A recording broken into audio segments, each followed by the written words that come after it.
I mean, if you've watched the story, it makes a little bit more sense than that very condensed version.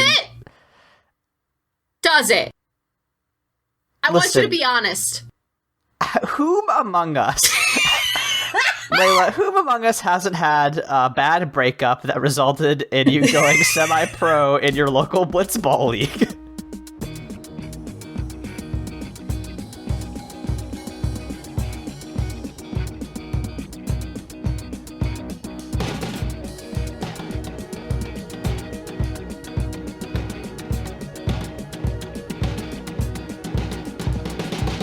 Welcome to Mortified, the Friendship Quest, a podcast where two long-distance friends bounce media recommendations, all in hopes the other will like it. I'm Aaron. And I'm a trash girl, found in a trash world. And this week, we're talking about the 2019 cyberpunk action movie, Alita Battle Angel. Before we paint our faces with dog blood, remember you can help us on Mortified the Legitimacy Quest by subscribing to us on YouTube, iTunes, or Spotify, signing up for our monthly newsletter through the link in our show notes, or following us on Twitter and Tumblr @MortifiedPod. Leyla. Aaron, I have a theory for you. What's your theory? I don't think we like James Cameron movies very much. Here's the thing. James Cameron wasn't even the director for this one. But he is the person to blame for this one, I feel. Mm-hmm. I didn't even dislike Avatar that much, except for all of the story, which was horseshit. But yeah, much like this film, I think the aesthetics were great, and everything else kind of fell apart. But yeah, Leyla, why did we want to talk about Alita Battle Angel? I don't know, bud. You tell me. I think it was my idea, and I was like, oh, Battle Angel, that sounds cool. It's a property based on a manga from the 90s. That could be interesting. There's apparently a very violent movie, got a lot of cool swords. I know there was, when it came out in 2019, I remember there was a lot of discourse about those CGI eyes for the main character and how off-putting it was. And I was like, oh, despite all that, it seems like it's a pretty solid flick. And then we watched it today, and that is not the case, unfortunately. Mm-hmm. Mm-hmm. So yeah, we'll talk about our reactions and emotions and see what we can learn from this experience. I feel like every once in a while we review a property that's not really one that we talk about on a conceptual level, but it is one that we talk about, the way that you talk about that time you almost got run over by a semi. Like, I learned a lot that day, and I think I learned a lot today too. Mm-hmm. Do you want to try to break down the plot of Alita Battle Angel? Sure thing, bud. So, Alita Battle Angel starts when a cyborg doctor, not a doctor that is a cyborg, a doctor for cyborgs, finds a robot in the trash, and he gives her a new body. When I say finds a robot, I mean she's like a human face on a robotic construct, but it is implied that at least part of the heart is still hers. He names her Alita, and I guessed immediately that he had a dead daughter named Alita. And guess what, audience? You'll find out in a minute. I saw you type this in your notes. So, while the doctor starts acting real sketchy, Alita's trying to figure out if he's a serial killer, and he's not a serial killer, even though he's standing around the corner with a big hammer like a bad guy, and she joins in the fight to protect him, because he's a bounty hunter, apparently, and discovers that she's, like, innately super good at fighting. Her cool... questionably boyfriend, cool within the context of the story, I don't like him, her boyfriend Hugo takes her on a date to an alien spaceship the next day. She finds that the spaceship reacts to her, and that there's a cool body in there that she like bridal carries out, which I thought was cool. Her dad won't put her in the cool new body, even though they almost got their asses handed to them while they were out bounty hunting. And so Alita enters her rebellious teen phase, goes to register as a bounty hunter, starts a bar fight at the bounty hunter bar. That's a hard phrase to say. And gets her ass giga handed to her by the bounty whose ass she kicked last time, who got an upgrade from the cyborg doctor's ex-wife and her evil new boyfriend. Keep up. So You're doing great. You're doing great. I'm trying my best.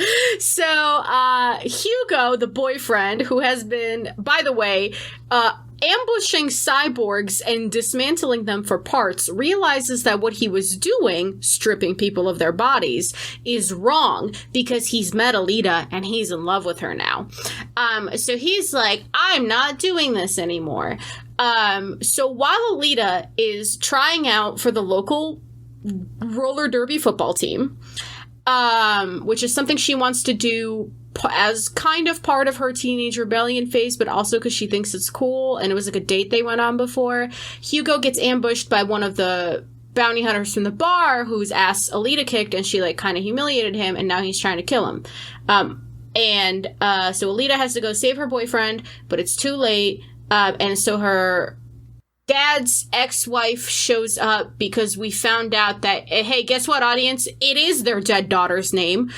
She shows up to help Hugo, attaches him to her chest. They go, he gets a cyborg body. So far, Alita's a cyborg, Hugo's a cyborg. There's a couple of evil cyborgs. They're the two, like, good cyborgs.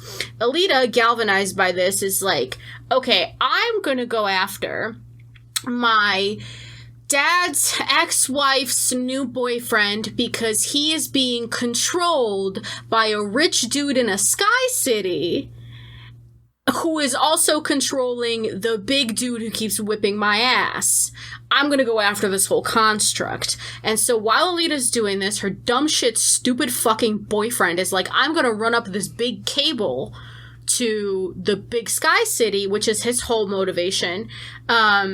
And you're like, wow, Leyla, you're mentioning this kind of late. What's the Sky City? Doesn't matter. Don't worry about it. He's running up the tube to go to the Sky City, and Alita, who's had war flashbacks at this point, is like, hey, you shouldn't do this because a big circular razor blade's about to come down on our asses. But she doesn't ever say this. She just says it's dangerous, and therefore the rescue takes too long, and her stupid dumb shit boyfriend dies. And then you're like, wow, is she gonna go up to the Sky City, and is she gonna kick Nova, the big bad's ass? No, this movie doesn't have an ending, baby. What happens is, Alita gets so sad that she goes pro in roller derby football, and the last shot is her standing and pointing her cool sword at the Sky City while the big bad takes off his cool goggles and looks down at the small glowing spot of the arena.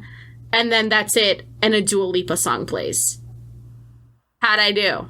That was very well done. I'm applauding you. Yeah, you hit all the major plot points. I mean, if you've watched the story, it makes a little bit more sense than that very condensed version. Does it? I want you to be honest. Whom among us, Leyla, whom among us hasn't had a bad breakup that resulted in you going semi-pro in your local blitzball league? Well, if we're talking blitzball specifically. Yeah, see? But, yeah, what a trope. While she's going semi-pro in her local blitzball league, she does cut her own tear in half with her cool sword because she's hardcore now. Yeah. Yeah. She slices the tear in half. Leyla, let's talk about the characters of this great film. Great. Before we do, I just want to say something that... First of all, full disclosure, Rosa Salazar, who plays Alita, is the main character of the television show I worked on. And I say this honestly, I'm not saying this because I'm trying to get my contract back. Every single actor, including Miss Salazar, did the fucking best they could with this material. I think that's 100% true. Everyone is putting their all into it. It's just that the what they are given to work with is such a travesty. Much like the Star Wars prequels, you know, so many people are just sweating, just giving everything out there on that screen, and nothing is happening. Yeah, it's truly, I just want to put that out there. Rosa Salazar, you're great. You did great in Undone. You did great in this. It's not you. It's the movie. It really isn't. let's talk about Miss Rosa Salazar, our battle angel, Alita. How did you feel about Alita? The same way I feel about Sakura. I think she deserves so much more. So much more. Yes. Yeah, what about you? Yeah, I mean, basically, like, it is cool to see, like, like a hyper-violent robot lady. She does get, like, a lot of really cool bits. She does some very good martial arts. The, what is it called? Panzerkunst or something? Yeah, is her whatever. her Martian martial art technique. But like, yeah, she does all these really cool fights. One of the big bounty hunters, like even after he's beaten her, she does a cool thing where she like stands on her one-armed torso body and then like propels herself through the air and jams her arm into his eye. Like that's pretty cool. But like her character is motivated solely by Hugo, a boy she's known for a week.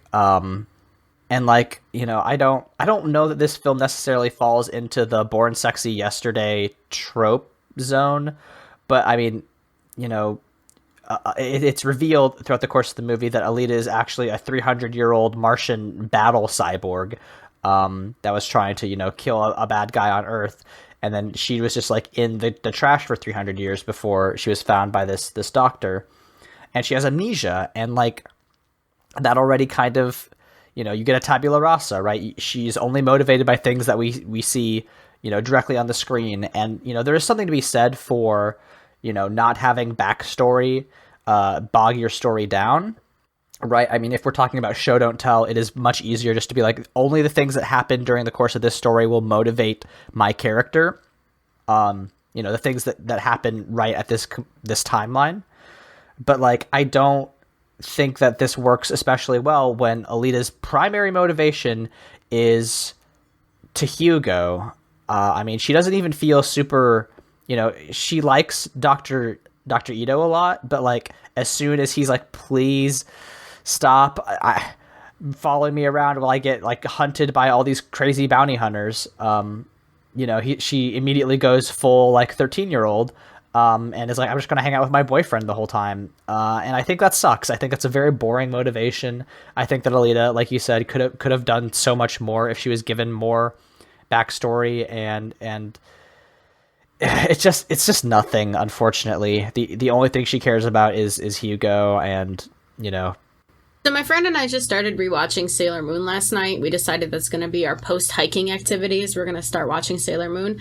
And Sailor Moon, Naruto, Dragon Ball Z, all the like classics we brought up last episode, there was this like very anime thing of, while we were watching Sailor Moon, I was like, I think the thing this show does best is it gives me a stupid girl protagonist. Usagi is so fucking dumb. I love her immeasurably. She's the stupidest person I've ever seen on screen. Nothing. And the thing is, like, at first she doesn't have any motivation. She gets thrown into this magical cycle by a cat she saved on accident. And she's like, by the way, you're Sailor Moon now. And Usagi's like, I don't want to fight. I'm scared. And she cries, and Tuxedo Mask has to come and be useless and give her one line of motivation every time for her to be like, actually, he's hot, so, like, I think I can do this now. Alita, I think, misses the Born Sexy Yesterday thing, because she's never really sexualized, which, what a relief. There is the one line where she's getting her new body, and the nurse is like, oh, she's like, reconfiguring herself to the way that she actually conceives of herself, and she says, it looks like she's older than you thought, I thought which that is was super icky. So gross. That squicked me out. I didn't like that at all. So there is that, but otherwise I think you're largely right. There is no sexualization besides that weird bit. Yeah, so like, I wish Alita was kind of the spiritual opposite of Usagi, which is to say, like, they keep trying to build her up as she's like prone to conflict, but like a couple of times she does try to do the diplomatic thing first. I wish she was punch first, ask questions later as a rule. I wish she was just dumb as rocks the whole time. And I think maybe that would have been more fun, but like I don't know, it just feels like if you're playing a video game and you keep picking different dialogue options just to like see what'll happen. There's no, I don't know, there wasn't like enough consistency for Alita for me. That was what bothered me the most, I think. I think that's fair. How did you feel about her pseudo dad, Dr. Ito? I think he should maybe not act like the dad of random girls he picks up off the street and then names after his dead daughter. That was wild. Yep. I mean, I think that's all we have to say about that. It is, if you are in the position to, help a young person, especially, a young woman, and you are an older man, don't make them your daughter. This goes for Joel in The Last of Us as well. It goes for, this dadification of media that we've seen over the past couple of years. You can't just make girls your daughter, guys, fellas, bros. Listen to me, man to man. Don't adopt people that you just met. Yeah, I think that sums it up. Huh? Let's talk about, speaking of people we just met, let's talk about Hugo. Fellas, boys, man to man, don't fall in love with the cyborg you just met. Oh, man. Hugo sucks. Hugo sucks. I did not like that character at all. He has no redeeming qualities, and he is somebody who assaults cyborgs for money. So, like, he's attractive, I guess. That's why Alita likes him. He teaches her about football, soccer, roller derby. He gives her chocolate. I think there's a metaphor in that, Dr. Ito keeps feeding her vegetables, good, nutritious foods for her big, wrinkly, beautiful brain. And all Hugo gives her is chocolate, which is temporarily delicious, but then will rot your fucking teeth out if you're not careful. So I think there's something there. Maybe. I'll have a lot of friends who are trying to date around, and I think that's true. You gotta, ladies. I'm giving a lot of gendered advice today. No, I love it. Please, ladies, if you want to date a man who gives you oranges that you can eat without the peel, you're gonna get a lot of fiber, and you're gonna get a lot of vitamin C. You don't want to date a man who only gets you chocolate. Yeah, because that's like fucking good for a wine pairing. No, thank you. Man. Good. Speaking of questionable couples, Dr. Chiron and Vector. Dr. Chiron's arc sucks. Dr. Chiron is a fine character on her own, but they do the thing where it's like, hey, guess what? You're a woman? Wrong. You're a mom. Mahershala Ali. Sir, what are you doing here? Mr. Ali, what are you doing here? Did you know that the lady who plays Chiron is the main character from Labyrinth? She's Jennifer Connelly, yeah. A hugely famous actress. Yeah, faces, it's hard for faces for me to do. I mean, I just looked up the cast on Wikipedia afterwards, but I was like, she seems familiar. And yeah, Nova, Nova, the scientist? I know who Nova is. Yeah, Edward Norton. Edward fucking Norton. Hey, Mr. Norton. What are you fucking doing here? Do you know who Alita's trainer in the one flashback is? No, who isn't? Michelle Rodriguez. No, it isn't. Yes, there were so many uncredited cameos because people were like, I don't want my name on this. Michelle Rodriguez. She's in this movie for 30 seconds. We love you. What the fuck are you doing here? This is a Michelle Rodriguez fan podcast. Like, wait. Oh my god. Anyway, Sharon, like you said, she's a mom. That sucks. Vector was mostly Nova the whole time. He was barely Vector. Yeah. I thought the most tragic part of this movie... I know I was supposed to be sad when Hugo died. I was not. I was kind of excited.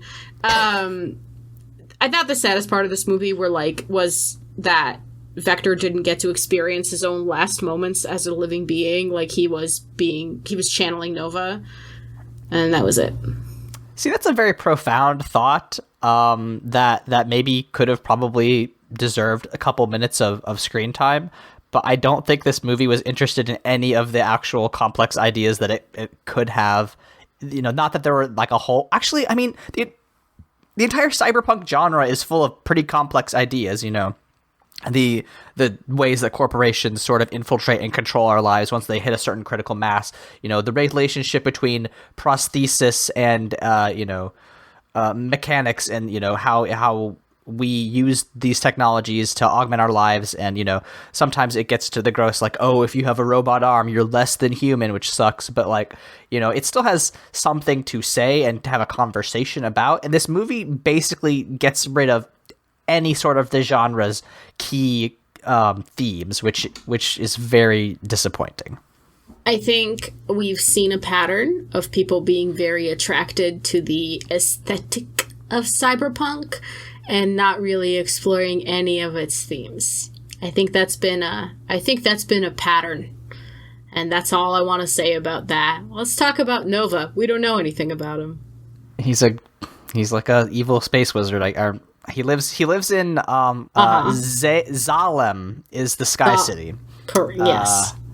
Nova is apparently like a immortal warlord who lives in the Sky City Zalem. And he was, I guess, set up to be the big bad of the sequel to this movie. Yep. Oh, wait. There's another... Huh. When I made this character list, Leyla, I didn't... There's one character down there at the bottom that I didn't put on there. It's God, is that James Cameron's music?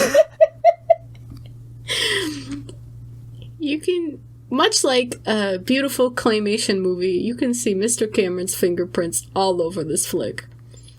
And I think I just want to give him an honorable mention as a character in this, because he is... this man, I think, is convinced that giant, decades-long, hugely budgeted science fiction fantasy franchises are his thing. God bless you. God bless you. But someone's got to. Mr. Cameron, sir, I don't think our tastes align.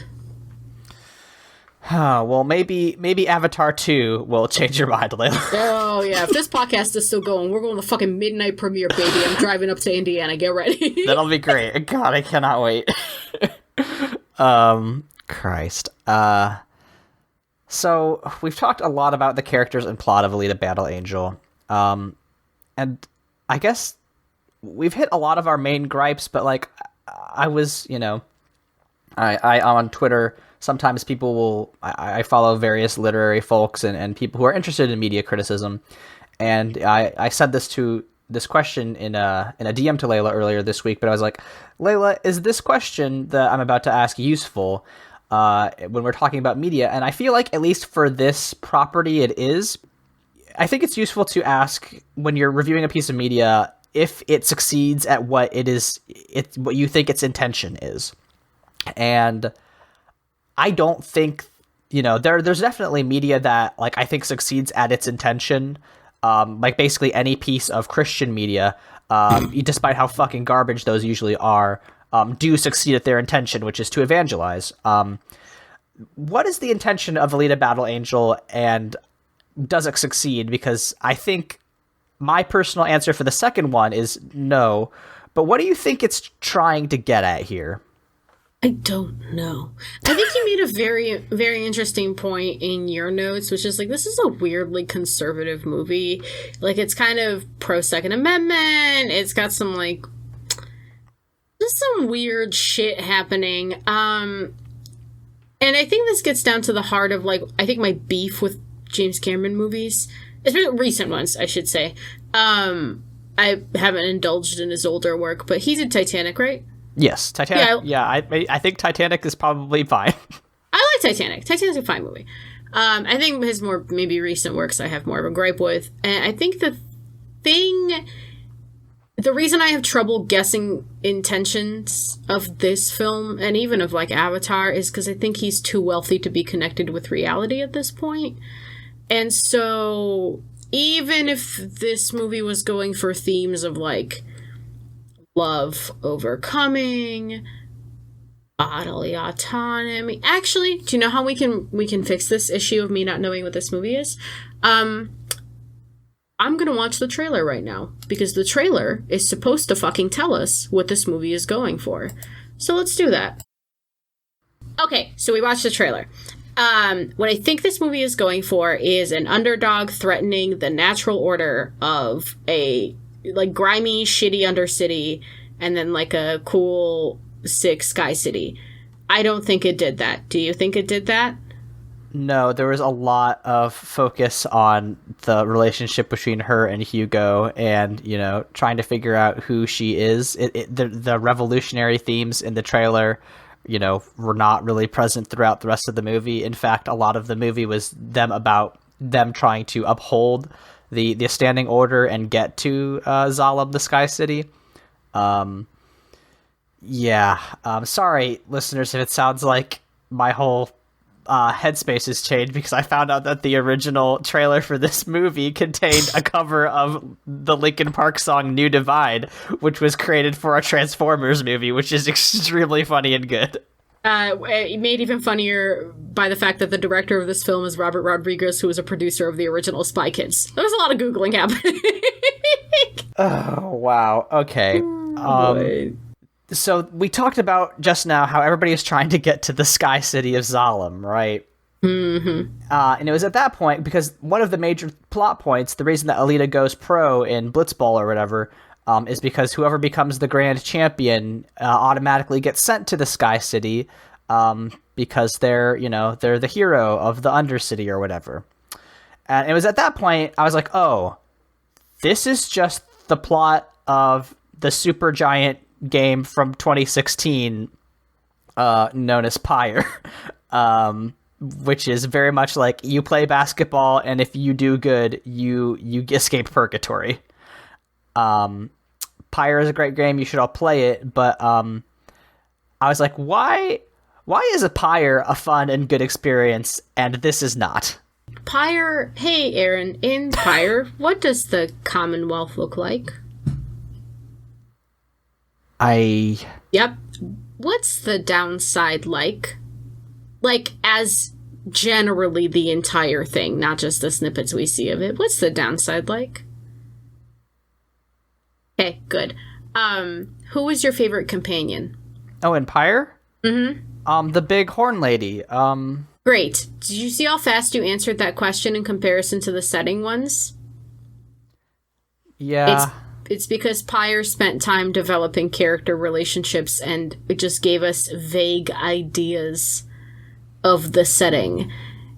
Alita falls into this trap, which is a very James Cameron trap, of trying to do too many things at one time.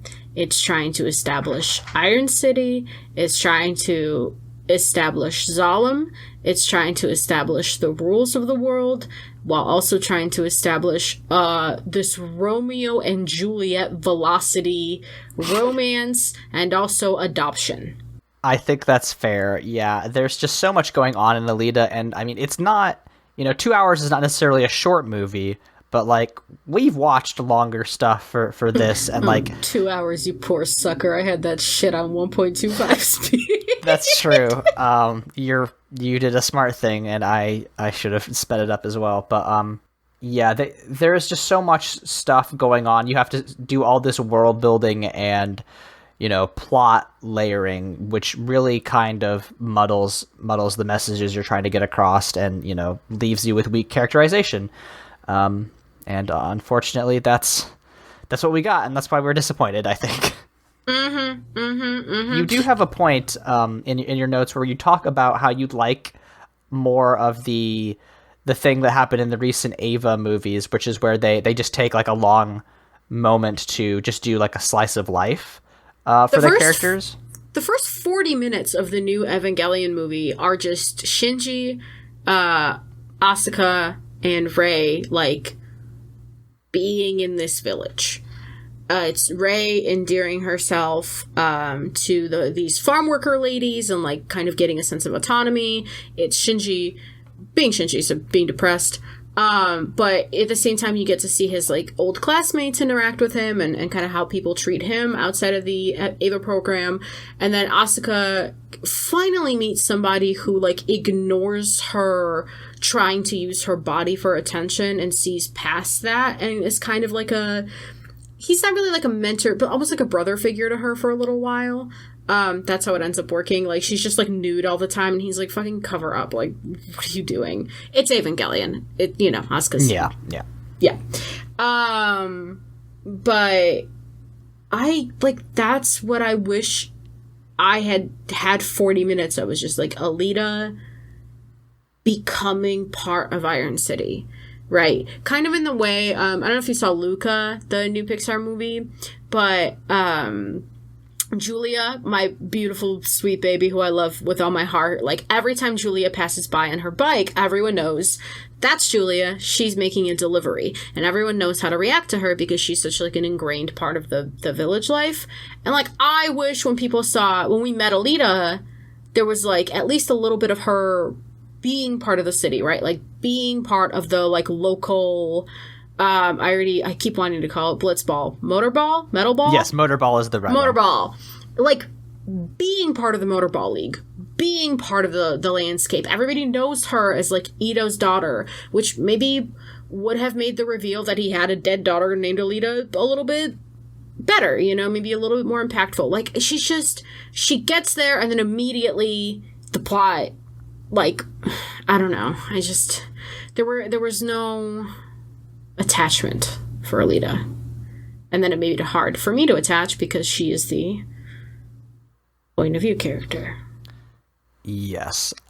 You described this in your notes as the Avatar problem. Yes. And I suspect that's because in Avatar, the protagonist, Jake Sully, is completely useless. I mean, he functions as far as like he's an outsider getting introduced to a new world. But do you feel that Alita had that same issue where, like, that just wasn't done well? I mean, like, okay. You and I both play video games, right? We both watched Willy's Wonderland. Mm-hmm. A much better movie than this one, unironically. Fantastic film. I kind of want to watch it again. Yeah, it's like... You can't... I don't know why, but the point of view character needing everything explained to them doesn't work in a setting where it's not being satirized like Willy's Wonderland, or where you don't have a chance to explore the world and get to know it on your own terms, like video game. Insert whatever one you play, right? I don't know, how do you feel about it? Like, as somebody, as a writer, as a creative person, I saw you tweet the other day that, like, all of your protagonists are either evil or stupid, and they're only redeemable when they're stupid because they can learn. As somebody who's so focused on, like, the learning of their characters, like, what's missing? Right. I think you bring up a good point that, like, maybe it's just a medium problem, right? Maybe in video games we are expected to be exposited to, just because, like, we are expected to be going around and interacting with objects that are not related to the main plot. But, like, you bring up in your notes how, like, when she mentions, like, that one guy has a sword, the first thing that Hugo does is say, go on about the history of why everybody has a sword and, like, that guns are out loud because, the government is trying to, suppress rebellions. Like, we just get, like, chunks of exposition, which, is not really how people talk. And then, like, as far as the characterization goes, right, I think that it just ties back into the fact that, like, we don't have enough time to get all of, like, the world building and, expectation setting for this world done at the same time. Like, you could do one or the other, but you can't really do both in a 2-hour movie.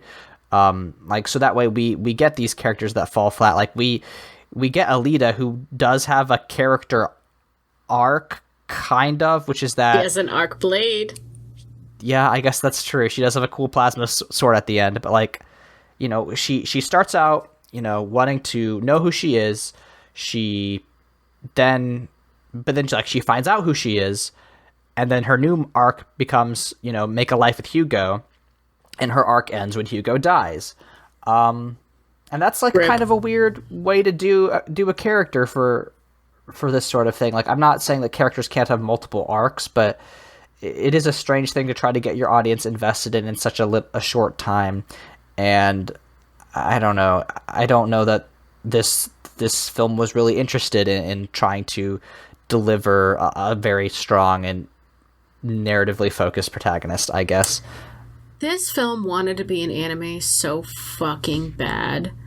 Like, it didn't transpose well from manga to live action film.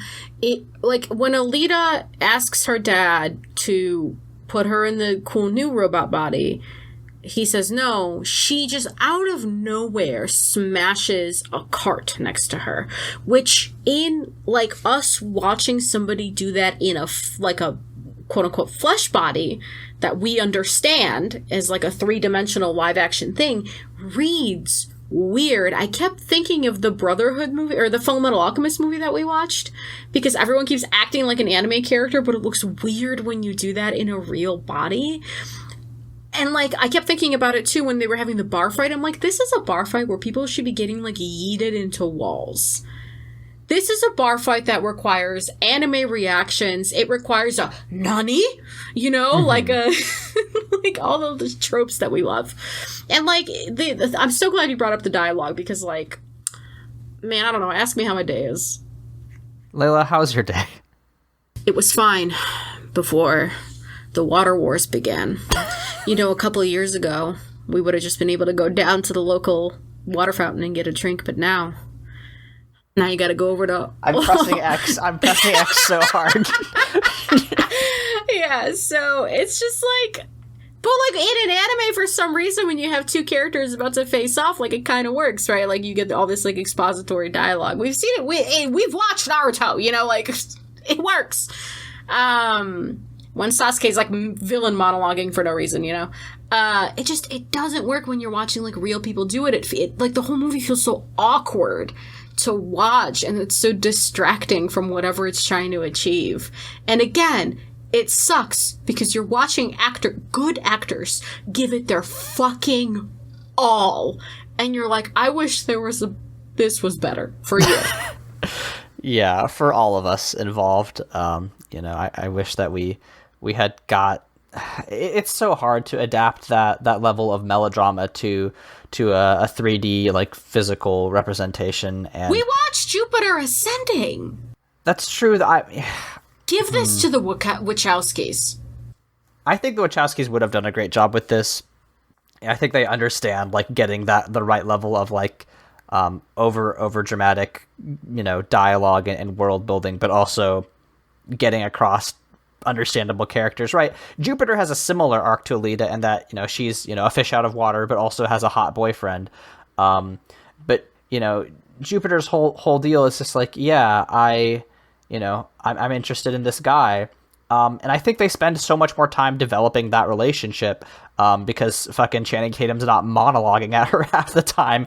He does do some monologuing, but like we get kind of quiet moments. And there's no rest in this film. Both movies also, now that I think about it, involve roller skates. Yeah, I had that in my notes. I was like, I'm getting... I hate to be the guy who's only ever seen Jupiter Ascending, sees a second movie and says, I'm getting real Jupiter Ascending vibes from this. But I did get Jupiter Ascending vibes from this, huh? Yeah. Gosh, golly. Yeah, God, I just... I think we should maybe be cautious about the James Cameron involved flicks that we pursue on this program, because this was not fun. This was not a fun watch for me. Yes, you know, we try very hard on Mortified to intentionally go into bad movies. This was not. We stumbled into this one, and I am sorry, both to the audience and also to you, Leyla. I don't think anybody had a good time here. It's fine. I was talking to Marty while I was watching this movie, and I was like, Marty, I don't think I like this movie, and I think it's bad. And they were like, oh, like fun bad or like bad bad? And I was like, we're 47 minutes in. I just got distracted by polyrhythms on my piano for 15 minutes, and now I've turned it up to 1.25 speed. Yeah. So it was, God. And, like, you know what else, just, like, before we sign off, is you brought up the eyes earlier. I thought the eyes were going to be one of those things that, like, as the movie went on, I got more used to them and they got better. They got worse. Can you believe it? They fucking got worse for some reason.